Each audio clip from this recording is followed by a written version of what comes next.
দলীয় পতাকা লাগানো কেন্দ্র করে তৃণমূল ও আইএসএফ সংঘর্ষে আবারও উত্তপ্ত হয়ে উঠল ভাঙড়। আইএসএফ কর্মীদের মারধর করার অভিযোগ উঠল তৃণমূলের বিরুদ্ধে। ঘটনাটি ঘটেছে ভাঙড়ের পোলেরহাট থানার ভগবানপুর অঞ্চলের নারকেলবেড়িয়া গ্রামে।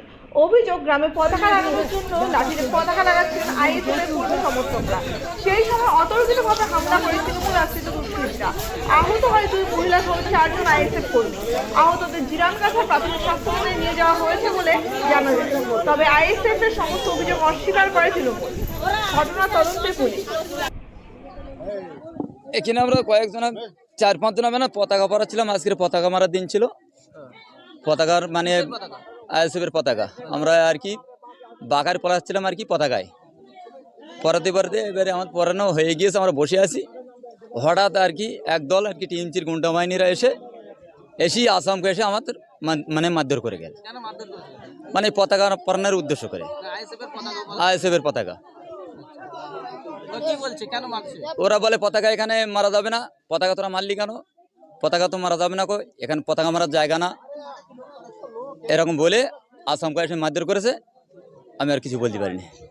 তৃণমূলের লোকজন আলা ছিল, ইয়াসিন ছিল, কামাল ছিল, রাহুল ছিল, তারপরে ইয়াসিন ছিল, এরকম কয়েকজন মিলে আর কি ওরা মারধর করে গেছে।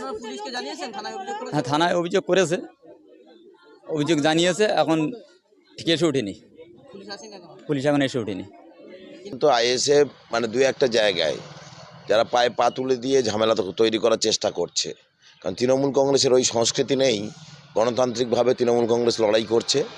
তৃণমূল কংগ্রেস পতাকা লাগাতে কাউকে দেবো না এই মানসিকতা নেই। কারণ যাদের কিচ্ছু নেই, মানে আইএসএফের সঙ্গে আমরা এখানে প্রতিদ্বন্দ্বিতা আমরা মনেই করছি না।